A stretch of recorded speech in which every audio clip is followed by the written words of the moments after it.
नमस्कार, स्वागत है आपका योगिता ऑनलाइन क्लासेस में। मैं हूं श्रवण कुमार सागर। आज के इस वीडियो में हम आपके लेकर के श्रेष्ठा एग्जाम 2024 का model question paper class 9th के लिए। तो चलिए वीडियो को शुरू करते हैं। तो आपको बता दें कि श्रेष्ठा एग्जाम में आपको टोटल 100 क्वेश्चंस पूछे जाते हैं, जिसमें से आपको 3 घंटे का समय मिलता है। आपको गणित से 30 प्रश्न पूछे जाते हैं, विज्ञान से 20 और सामाजिक विज्ञान से 25 और साथ ही जीके जीएस से आपको 25 क्वेश्चन पूछे जाते हैं। सभी क्वेश्चन में 4 अंक होता है, यानी 400 अंक का आपको एग्जाम होता है। एग्जाम जो है OMR सीट पर होता है और हिंदी और अंग्रेजी दोनों भाषा में क्वेश्चन दिया रहता है। तो आज के इस वीडियो में हम आपको जीके के 25 क्वेश्चन जो प्रीवियस ईयर एग्जाम में पूछे गए थे उसके बारे में बताएंगे, उसका आंसर की बताएंगे, जिससे आप अंदाजा लगा सकते हैं कि जीके में किस टाइप के क्वेश्चन पूछे आते हैं, ताकि आप बेहतर तैयारी कर सके। तो चलिए आज की वीडियो को शुरू करते हैं। क्वेश्चन नंबर 76 से 100 तक जीके के प्रश्न पूछे जाते हैं। तो आइए देखते हैं जीके के प्रश्न को। तो यहाँ पर देखिए प्रश्न है, नीचे 2 कथन दिए गए हैं।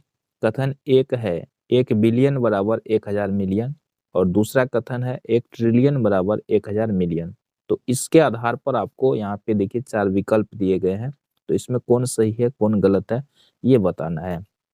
तो देखिए पहला कथन तो ये सही है, लेकिन ये दूसरा कथन क्या है, गलत है। तो यहाँ पर आंसर क्या हो जाएगा, तीसरा ऑप्शन है ना, कथन एक सत्य है लेकिन कथन 2 असत्य है। तो इस तरह से तीसरा विकल्प हमारा सही आंसर है। तो इस टाइप के प्रश्न पूछे आते हैं। क्वेश्चन नंबर 77 में देखिए, यहाँ पे अंग्रेजी में भी वही क्वेश्चन दिया रहता है और उसी को यहाँ हिंदी में भी लिखा रहता है। तो यहाँ पूछा गया भारत का प्रथम नागरिक कौन कहलाता है। ऑप्शन में देखिए भारत का राष्ट्रपति है, भारत का प्रधानमंत्री, भारत थल सेना प्रमुख, भारत के मुख्य न्यायाधीश। तो भारत का जो प्रथम नागरिक है वो कौन होता है, भारत का राष्ट्रपति कहलाता है। तो ऑप्शन एक इसका सही है। अगला प्रश्न देख लेते हैं। प्रश्न है, नेत्रहीन व्यक्तियों की लिखने की विधि का आविष्कार किसने किया था। तो ऑप्शन में दिया है Louis Braille, Louis Philippe, James Smith, James Watt. तो सही आंसर इसका क्या होगा, लुई ब्रेल। आगे बढ़ते हैं। अगला प्रश्न क्वेश्चन नंबर 79 देखते हैं। तो यहाँ पर देखिए क्वेश्चन इस तरह से दिया गया है, नीचे 2 कथन दिए गए हैं। चलिए सबसे पहले कथन एक में है, ऑपरेशन गंगा भारत सरकार अभियान के द्वारा भारतीयों की यूक्रेन से निष्क्रमण किया गया। दूसरा कथन में है, ऑपरेशन गंगा भारत सरकार की गंगा नदी को स्वच्छ करने की कार्य योजना है। तो यहाँ पर देखिए कौन सा कथन सही है और कौन सा गलत है। ठीक है, तो यहाँ पर अगर आप ध्यान से देखेंगे, पहला कथन तो ये सही है, ऑपरेशन गंगा यूक्रेन से भारतीयों को लाने के लिए किया गया था। लेकिन दूसरा कथन जो है ये गलत है। तो इस प्रकार इसका आंसर क्या हो जाएगा, ऑप्शन 3, कथन एक सत्य है लेकिन कथन 2 असत्य है। अगला प्रश्न देखते हैं क्वेश्चन नंबर 80, पानी में पाया जाने वाला सबसे बड़ा जानवर है। तो पानी में जो सबसे बड़ा होता है वो कौन होता है, ब्लू व्हेल होता है। ऑप्शन एक इसका बिल्कुल सही है। क्वेश्चन नंबर 81 देखते हैं, सूची 1 के साथ सूची 2 का मिलान कीजिए। तो सबसे पहले मिला लेते हैं, फिर देखेंगे इसका आंसर क्या आता है। ठीक है, तो सबसे पहले मिला लेते हैं और देखते हैं इसका आंसर क्या आता है। ये देखिए अब बृहस्पति, बृहस्पति क्या है, सबसे बड़ा ग्रह है। उसके बाद देखिए शनि, शनि क्या होता है, वलय वाला ग्रह होता है। उसके बाद देखिए मंगल, मंगल क्या होता है, लाल ग्रह होता है। और बुध सौर परिवार का सबसे गर्म ग्रह होता है। तो इस प्रकार मिला लेंगे तो इसका आंसर कौन सा आएगा, ऑप्शन 2 आएगा। आगे बढ़ते हैं, अगला प्रश्न लेते हैं। क्वेश्चन नंबर 82 में है, वैश्विक ताप के मुख्य कारण है। तो वैश्विक ताप के मुख्य कारण क्या है, ये हमें बताना है। तो वैश्विक ताप का मुख्य कारण क्या हो सकता है, ऑप्शन 4, जंगल को काटा जाना, जैव ईंधन को जलाना और औद्योगिकरण। तो ये ऑप्शन 4 इसका सही आंसर है। क्वेश्चन नंबर 83 देखते हैं, भारत में आगामी आम चुनाव किस वर्ष होंगे। ठीक है, तो ये आप सभी को पता है ना। आगामी आम चुनाव कब होना है, 2024 में होना है। ठीक है, आगे बढ़ते हैं। अगला प्रश्न देखते हैं, क्वेश्चन नंबर 84। यहाँ पर अंग्रेजी में, हिंदी वाला में चले आते हैं। नीचे 2 कथन दिए गए हैं।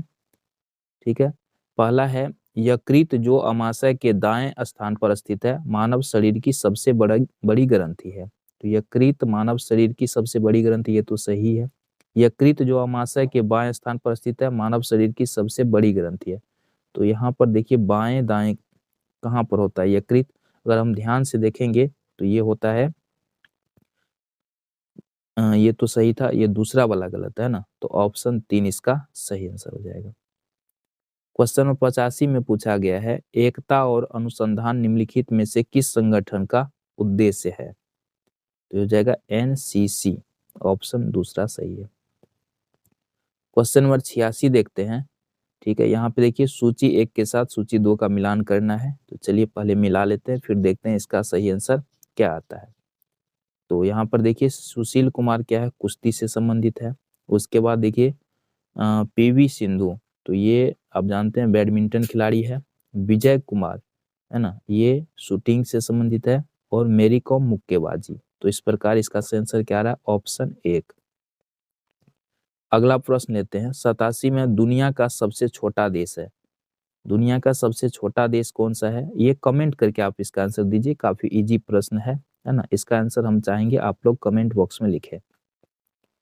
आगे बढ़ते हैं, संख्या 1000 में से कौन सी संख्या घटाई जाए कि बची हुई संख्या एक निकटतम पूर्ण वर्ग बन जाए। देखिए गणित का क्वेश्चन इसमें दे दिया है ना, तो यहाँ पर इसका आंसर आपको बता देते हैं। सही आंसर क्या हो जाएगा, ऑप्शन 1 नासा। आप जानते हैं अमेरिका का अंतरिक्ष एजेंसी है, इसका फुल फॉर्म क्या होता है ये बताना है। नासा का पूरा नाम क्या होता है, चलिए इसका आंसर आपको बताना है। नासा का पूरा नाम क्या होता है, तो याद कर लीजिए, नेशनल एरोनॉटिक्स और स्पेस एडमिनिस्ट्रेशन। तो ऑप्शन 3 इसका सही आंसर होगा। क्वेश्चन नंबर 90 में देखते हैं, तो यहाँ पे चले आते हैं नीचे। नीचे 2 कथन दिए गए हैं, हमारे राष्ट्रीय चिन्ह का उद्देश्य सत्यमेव जयते, अर्थात सत्य की सदैव जीत होती है ना। तो यहाँ पर देखिए ये कथन तो बिल्कुल सही है। दूसरा कथन है, हमारे राष्ट्र ध्वज पर अंकित 24 और हिमालय के 24 ऋषियों को दर्शाते, ये तो गलत है। तो ये हो जाएगा ऑप्शन 3।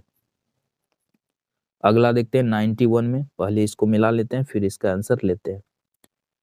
तो यहाँ पर ध्यान से देखिए, इसको मिलाना है हमें, है ना।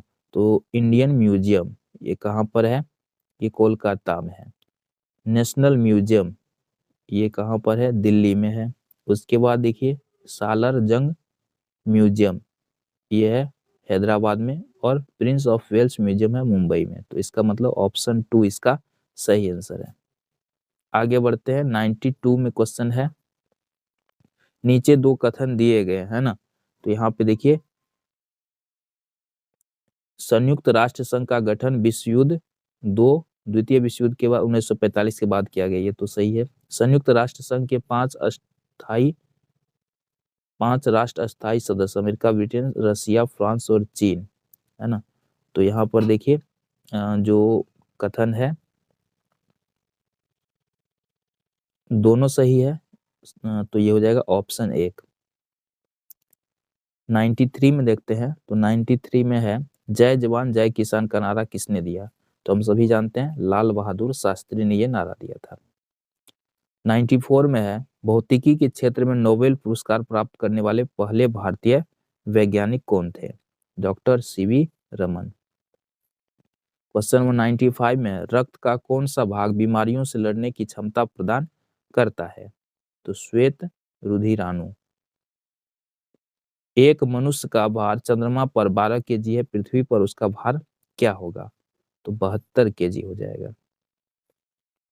97 नंबर क्वेश्चन में सूची 1 के साथ सूची 2 का मिलान कीजिए। चलिए इसको मिला लेते हैं, है ना।